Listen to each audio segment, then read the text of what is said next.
긍휼히 여기는 자의 복에 대해서 말씀을 드리겠습니다. 긍휼히 여기는 자의 복에 대해서 말씀을 드릴게요.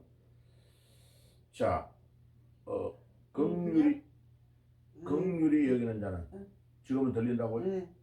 그럼 마이크 시스템 문제가 있는데 긍휼이라는 말의 뜻은 무엇인가? 긍휼은 구약 성경에서 우리가 구약 성경에서 헤세드라고 그랬죠. 헤세드. 자, 헤세드는 호시아 성경의 주제입니다. 고멜이라는 여자, 이 창녀인 여자를 하나님께서 고멜이라는 여자와 호시아에게 결혼해라, 가서 아기를 낳아라 이라니까, 하나님 나는 저런 여자하고 결혼해가 살기 싫어요 이러니까 하나님이 결혼해서 아기를 낳고 살아라. 그런데 이 고멜이라는 여자를 하나님이 이스라엘에 비유를 하고 있는 겁니다. 자, 그래 구원받을 만한 가치가 전혀 없는 사람에게 구원하도록 하나님이 사랑을 베풀어 가지고 결혼을 해서 아기를 낳아 살도록 하는 것이 하나님의 사랑이고 긍휼이다. 그래서 다른 말로 말하면 가치 없는 자, 전혀 사랑을 받을 수 없는 자, 또 범죄하여 그 죄로 인해서 벌을 받아야 될 자를 하나님은 죄 없는 자로 간주하시고 긍휼히 여겨 주어서 사랑을 베풀어 주는 것. 또 그 헤세드라는 말 안에는 하나님의 마음으로 돌아가라는 의미가 또 포함되어 있는 것입니다. 굉장히 그 헤세드가 중요한 의미가 있습니다. 어저께 아침에 말씀한 것 중에 사랑, 은혜, 긍휼, 하나님의 성품이 세 개가 있는데, 사랑은 내 것으로 상대방의 필요를 채워주는 것이 사랑이고, 은혜는 받을 자격이 전혀 없는데 공짜로 주는 것이고, 긍휼은 죄를 지어 마땅히 벌을 받아야 되는데 척은히 여기고 품어주는 마음을 긍휼이라고 한다. 그래서 가장 강도가 센 거를 따지면 긍휼입니다. 긍휼, 그죠? 긍휼은 사랑과 은혜가 다 내포되어 있는 범죄자, 죄를 마땅히 지어서 쫓아내어 돌멩이로 죽여야 될 사람을 살려주는 것을 긍휼이다. 우리는 모두가 다 긍휼을 받은 자입니다. 그래서 긍휼을 받은 자이기 때문에 우리는 또 다른 사람을 사랑해주는 마음이 있어야 됩니다. 우리에게죠. 자, 그래서 오늘 긍휼히 여기는 자는 어떤 자냐 하는 것을 말씀을 우리에게 주고 있습니다. 자, 신약 성경에서 긍휼은 엘레오스라는 단어인데 예수님의 십자가의 사랑을 한 단어로 이렇게 표현하고 있습니다. 자, 그것은 아가페의 사랑이고, 그것은 하나님의 놀라우신 은혜가 우리에게 내포되어 있는 것이고, 그 긍휼은 우리가 죽어야 될 그 자리에 예수님이 발가벗겨서 십자가 위에서 매달려 죽으심으로 우리를 구해주신 십자가의 사랑을 말한다. 자, 그래서 이 긍휼에 대한 것을 성경 마태복음에서 두 군데에 절대적인 사랑에 대해서 이야기를 합니다. 그거를 어린 아이와 같지 아니하면 천국에 들어가지 못한다는 표현을 마태복음 18장 3절에 말합니다. 자, 우리가 다른 거는 다 어린 아이에게 배울 게 없지만은 어린 아이가 천진난만하고 순진하고 부모를 절대적으로 신뢰하는 마음, 그게 어린 아이가 가지고 있는 절대성입니다. 그래서 어린 아이와 같지 않으면 천국에 못 들어간다, 이 말이 뭡니까? 부모를 100% 믿는 절대의 신뢰하는 마음, 그 마음이 우리가 하나님을 의지하는 마음이 되어야 된다. 마태복음 6장 14절에서 15절에 보면 내가 형제를 용서해야 하나님도 나를 용서하신다. 우리 기독교인들이 지금 좀 부족한 부분이 무엇이냐면 용서하는 마음이 굉장히 적어요. 남을 판단하고 비판하는 건 아주 잘해요. 그런데 내가 정작이 하나님에게 용서를 받고 구원을 받았다는 건 생각을 안 하는 거죠. 나는 용서를 받아놓고 다른 사람에게 대해서 용서를 해주는 것을 못한다는 것은 굉장히 큰 문제가 있다 하는 것을 말씀을 우리가 나눌 수 있습니다. 자, 그러면 중요한 것은 그러면 긍휼을 언제 베풀어야 되느냐 문제입니다. 그러면 긍휼을 어떻게 베풀어야지? 자, 누가복음 10장에 가면 강도를 만난 자의 비유가 나옵니다죠. 강도 만난 자가 비유에 대한 것이 나오는데 여러분 이 누가복음 10장의 말씀은 굉장히 중요합니다. 누가복음 10장 말씀을 한번 펴볼래요? 누가복음 10장은 굉장히 우리에게 중요한 의미를 많이 던져줍니다. 자, 거기에 예수님께서 이 강도 만난 자의 비유를 말씀을 하고 있는데 그 누가복음 10장 30절요. 거기에 가보면 강도 만난 자에 대한 비유를 예수님이 말씀하고 있습니다.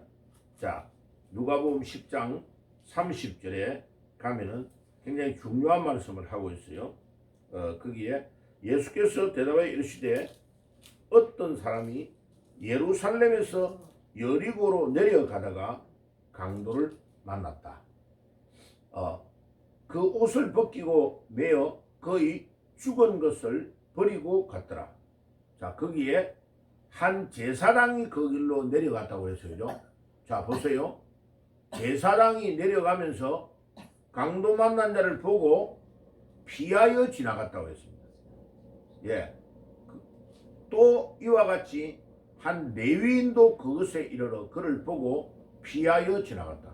자, 그러면 강도 만난 자를 보고 제사장도 지나가고 피해서 지나가고 레위인도 지나간 거예요. 그러면 제사장에게 왜 네가 이거 피해갔냐? 이러면 아니 내가 하나님 앞에 지금 제사 지내야 될 시간에 내가 안 가면 제사를 지낼 수 있겠습니까? 내가 돌아오는 길에 이 사람을 도와주려고 했다. 이러면 핑계거리가 되죠. 레위인은 아니 나는 제사장님을 빨리 도와주러 가야 되니까 나도 빨리 갔다 와서 이 갔다 오는 길에 이 사람을 도와주려고 했다. 그런데 33절에 보세요. 어떤 사마리아 사람은 여행하는 중 거기에 이르러 그를 보고 불쌍히 여겨서 그 사람을 도와줍니다. 그런데 맨 마지막에 30절에 내 생각에는 이 세 사람 중에 누가 강도 만난 자의 이웃이 되겠느냐? 야, 이 참 이웃이 누가 세 명 중에 누가 참 이웃이 되겠느냐라고 물으니까 이르되 자비를 베푼 자니이다. 사마리아 사람이 참 이웃이다 라고 대답을 하는 거죠. 자, 여기에서 우리가 알아야 될 거는 왜 사마리아인을 비유에 예수님이 넣었냐면 유대인들이 가장 무시하고 북쪽 이스라엘의 수도였던 사마리아를 아수르가 점령을 해가지고 그 군인들이 아시리아의 군인들이 들어와서 사마리아의 여자들 관계에서 아기를 낳아가지고 남쪽에 있는 모든 유다 사람들은 사마리아 사람들을 아주 무시했습니다. 저 사람들은 개다 개, 잡족들이다. 왜? 북쪽 아수르의 군인들의 애를 낳고 아무데나 관계를 가지는 그런 여자들이다 라고 사마리아 사람들을 아주 무시했습니다. 그런데 남쪽 사람들이 무시하는 그들이 예수님의 이하에 오히려 어려운 사람을 빨리 도와주는 사람이었다라고 비유하는 것은 유대인들 너가 말만 유대인이라고 떠들지 진짜 하나님의 뜻을 이해하고 행동으로 옮기지 않는다라는 말이 예수님의 이 예화 안에 포함이 되어 있는 겁니다. 자, 이 강도 만난 자의 이웃이 사마리아인이기 때문에 착하다 이 말이 아니고, 보세요. 제사장이 나중에 제사 지내고 돌아오는 길에 강도 만난 데를 도와주려고 했는데 강도 만난 데는 피 흘려가지고 이미 죽어버렸다. 그럼 말이 돼야 안 돼요. 시간을 놓쳐버리면 절대 안 된다는 거예요. 그 다음에 그 장소를 놓쳐버리도 안 된다는 거예요. 그래서 이 강도 만난 자의 참 이웃이 누구냐는 말에 예수님의 말씀의 핵심은 뭐냐면, 시간과 장소를 놓쳐버리면, 때는 지나가 버리면 생명은 죽어버리고 끝난다 이거예요. 그러니까 우리의 주위에 많은 사람이 이런 일이 있습니다. 시골에 어떤 교회를 다니고 있었는데 이 애의 집에 어머니가 너무 남편 때문에 너무 힘들어가지고 어머니가 정신이 돌아버린 거죠. 남편은 매일마다 술 먹고 부인 때리고, 이 남편도 제정신이 아니죠. 그러니까 이 딸이 자기 밑에 동생들 있는데 19살, 20살 먹는 애가 너무너무 힘들어가지고 참다가 내가 교회 다니는 애요. 자기 믿음으로 이 가족의 어려움을 이겨내지 못해 얘가 농약을 먹고 죽어버린 거예요. 그런데 그 농약을 먹고 죽어버렸는데 그 교회에서 이 애를 장례식을 해야 된다고 하는데 그 시골 교회의 목사님은 농약 먹고 자살해 죽어버리고 지옥 갔기 때문에 교회에서 장례식을 못 해준다 이래 된 거예요. 실제 있었던 일입니다. 그러니까 거기에 이 여자 청년의 친구들이 되는 사람들이 너무 황당하다는, 교회에서 장례식을 못 해주니까, 한 번도 장례식을 한 경험이 없는 이 젊은이들이 저 시골에 산을 넘고 넘어가지고 다른 교회에 전도사님에게 찾아온 거예요. 그 옛날에는 목사님이 없었단 말이에요. 전부 다 시골 교회는 나이 많은 전도사님이 있었단 말이에요. 그래가 와가지고 전도사님 하나 좀 상의할 일이 왔습니다. 저 산 넘어 교회에서 왔습니다. 들어오라고. 그 사정을 이야기한 거예요. 우리 교회에서는 장례식을 못 해준답니다. 그러니까 이 전도사님이 어떻게 그런 일이 있을 수 있냐고. 그래야 이 전도사님 그 청년들을 데리고 산을 넘어가지고 그 아가씨의 시체를 가만히 이렇게 말아가지고 청년들하고 짊어지고 이 들것에다가 그 해가지고 그 청년 사는 동네 산 쪽으로 들어가서 장례식을 하고 내려오니까 이 돌았다고 하는 어머니가 선생님 잠깐만 좀 와보세요 하고 방에서 부르더래요. 그래가지고 방에서 부르는데 저 아주머니가 지금 정신이 나갔다는 분이 왜 내를 부르지 하고 갔대. 그러니까 고맙습니다 선생님 잠깐만요 이러더만 그 방 안에 들어가더만 방 장판을 들거지만 그 장판 밑에 있는 돈을 자기가 막 근데 돈이 누렇더래요. 그거를 뭐 1만 원인가 2만 원인가를 그래가지고 그 전도사님한테 주고 내려가는 길에 이렇게 그 물이 사이다라도 한 병 사다 주세요 이라고 안 받아가겠다고 하니까 끝까지 이렇게 탁 넣어주더래요. 그래가 이제 내려오는 길에 저 딸내미는 저 위에 올라가면 요리 올라가면 소나무 있죠. 그 밑에다가 애를 묻어놨습니다. 왜 어머니한테 이야기해야 어디에 딸 시체를 묻어놨는지 알 거니까. 그러고 내려왔대요. 근데 그게 김진홍 목사님이 처음으로 부임했던 아무도 없는 시골에 아는 분이 거기서 좀 가서 봉사를 해달라고 해서 처음으로 신학교로 다닐 때 경북 청송 있는 쪽에 그 시골의 교회에 가가지고 도와줘가지고 실제 일어났던 일을 간증을 저한테 해줬어요. 그게 자기 마음에 너무나 충격적으로 와닿았대요. 어려움을 당할 때에 교회가 아무도 안 돕는구나.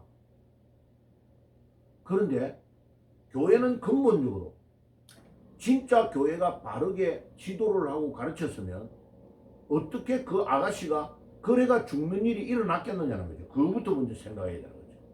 그러니까 교회는 항상 성도들이 어려울 때 가보고 이렇게 도와주고 하는 것에 익숙해야 되는데 그 집이 그렇게까지 어려운데 아무도 도와주지 않고 안 가니까 이 아가씨가 자, 더 충격적인 거는 들것으로 시체를 매가지고 청년하고 전도사님하고 올라가는데 이 앞에 끌고 가는 청년이 잘못해가 다리가 삐끗하게 가지고 이거 들것을 한쪽 손을 놔버린 거예요.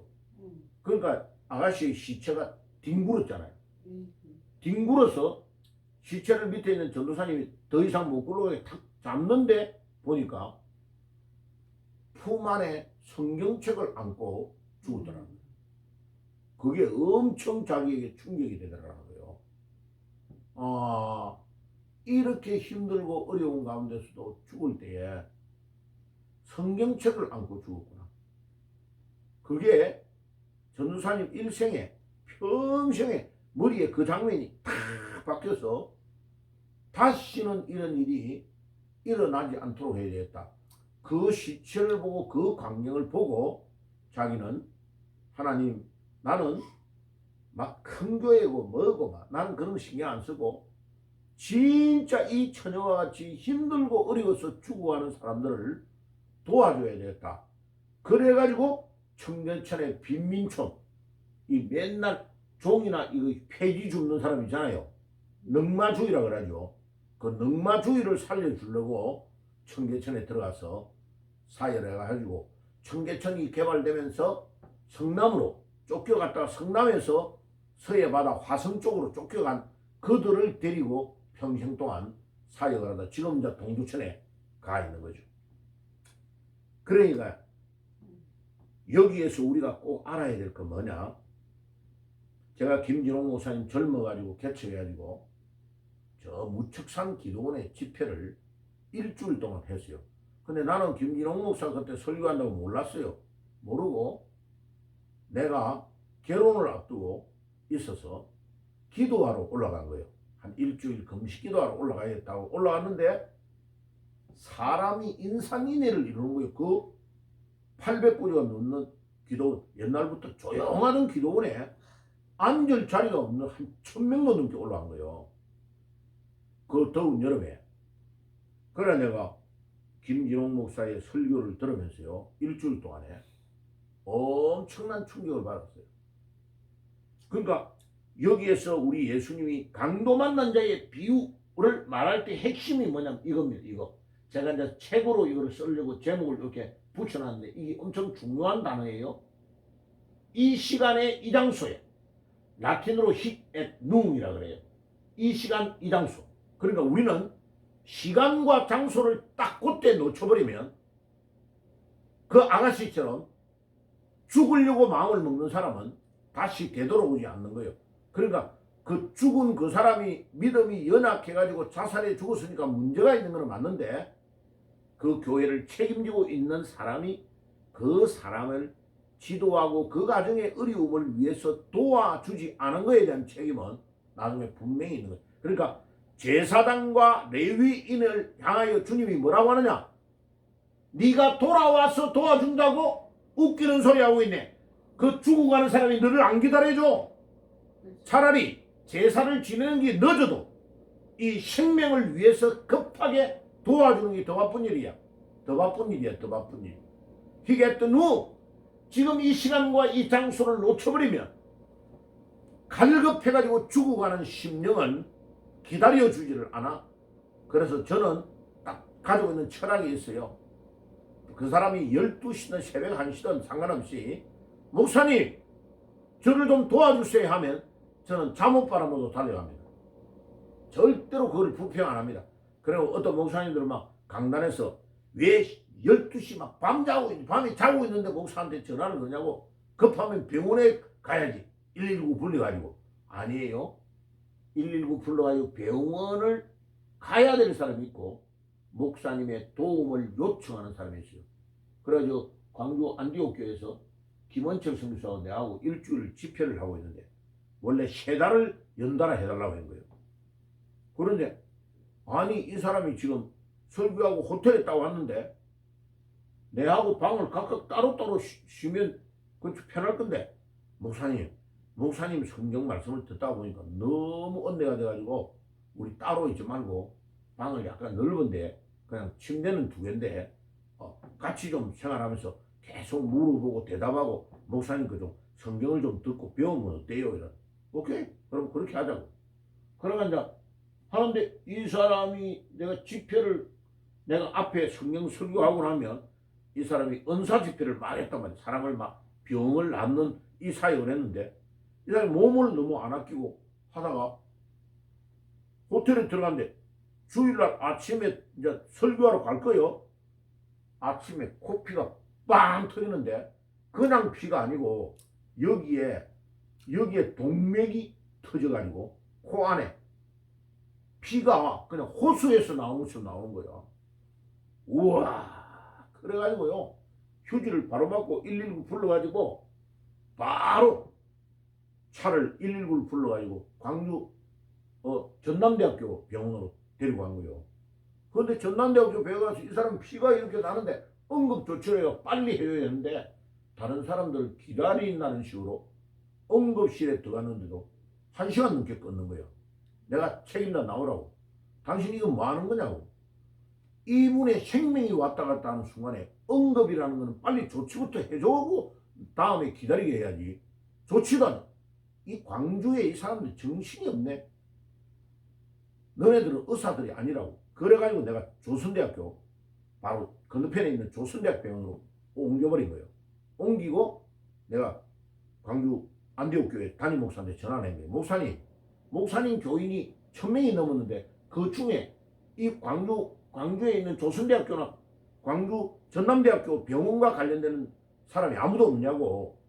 빨리 목사님 알아봐가지고 저한테 전화해 주세요. 병원장이나 위에 있는 책임자를 아는 사람이 아무도 없냐고. 그 많은 사람 중에.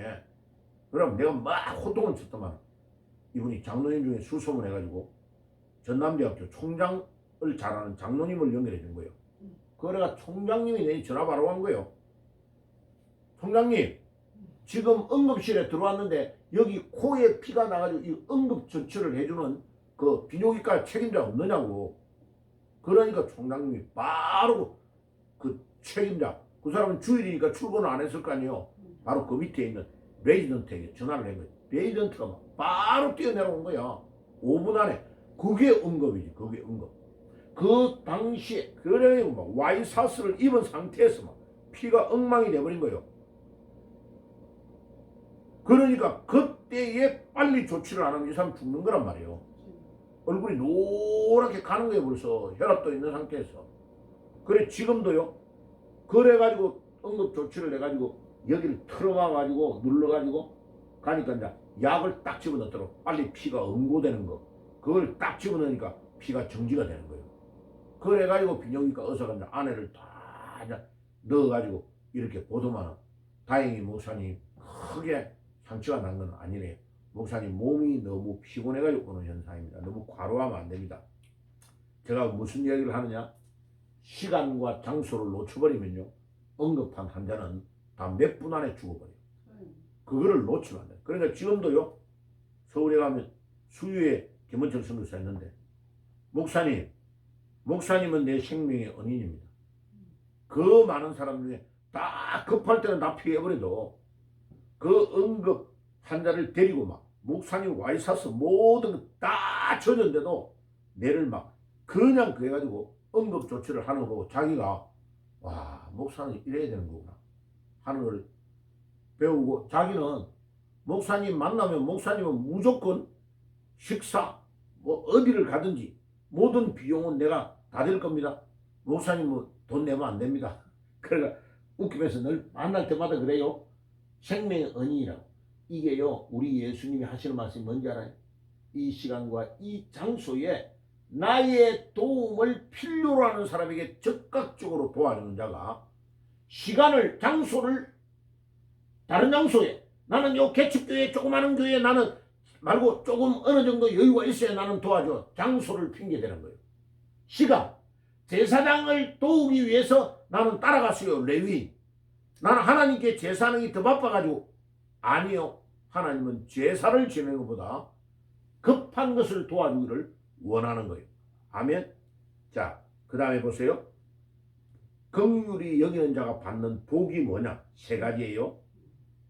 긍휼히 여기는 자는 첫째로 자신이 영적으로 복을 받는다는 거예요. 자신이 먼저 하나님으로부터 그 복을 받아요. 그 다음에 그 긍휼히 여기면 잠언 11장 17절에 인자한 자는 자기의 영혼을 이롭게 하고 잔인한 자는 자기의 몸도 해롭게 한다. 벌써 내가 남을 자꾸 안 좋게 말하고 안 좋게 막 저주를 하고 안 좋게 어려움을 하게 하고 사기를 치고 거짓말하고 남을 뒤에서 모함하는 일을 잘하는 자는 벌써 이미 그 사람 자신의 영혼이 파괴되어 가는 거죠. 하나님께서 대가를 지불해 주는 거죠.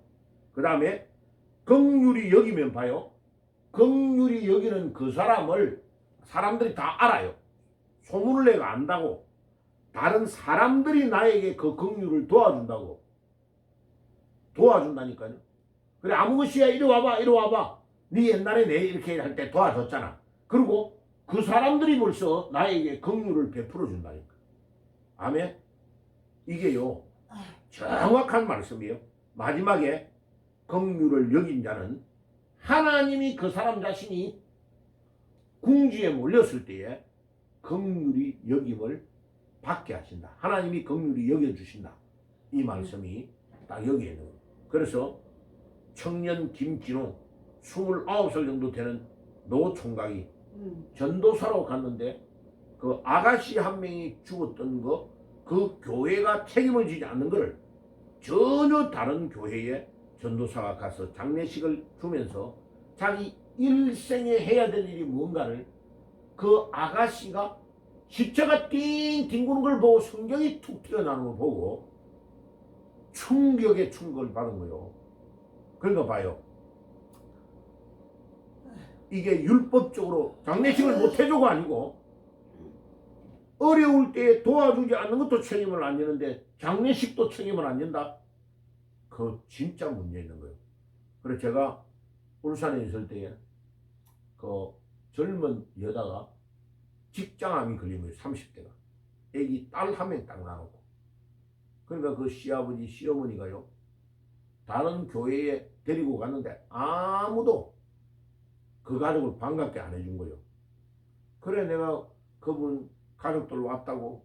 그래 그날 바로 내가 내 차에 그분들을 모시고 예배 마치고 그 집에 가서 신방을 해준 거예요. 그래 예배를 드려준 거죠. 근데 이 젊은 여자가 이 직장암에 걸렸는데 이 직장암은요 거의 안 났습니다. 그래가지고 말기암이 돼가지고 얼마 남지 않은 상태에서 와서 예배를 드리고 기도해 준데 그 며느리는 얼마 안 가서 세상을 떠났어요. 그래서 딸 한 명 낳아놓고 죽은 거죠. 그러가 급진히 제가 장례식을 해드렸어요. 나중에요 그 안 믿던 시어머니 시아버지 온 가족이 우리 교회 다 등록해 다녔어요. 그러니까 목사님 정말로 너무 감사하더래. 자기 며느리가 일찍 세상을 떠난 것은 그하지만 이 장례식을 통해서 자기가 하나님이 진짜 있다는 것을 믿게 됐다는 거죠. 그러니까 긍휼히 여기면 긍휼히 여김을 되돌려를 받습니다. 그뿐만 아니라 하나님께서 그분을 긍휼히 여겨주십니다. 오늘 이 아침에 긍휼히 여기는 자에게는 긍휼히 여김을 받는 축복을 주신다고 했습니다. 그 축복을 여러분들이 받으시는 삶이 되시기를 주의 이름으로 축복합니다. 아멘. 기도하겠습니다. 주님 감사합니다. 오늘도 긍휼히 여기는 자에게 긍휼히 여김을 돌려주시는 축복을 주님이 주신다고 하셨사오니 모든 주의 백성들이 긍휼히 여김을 받는 축복을 받게 주옵소서. 예수님의 이름으로 기도드리옵나이다. 아멘.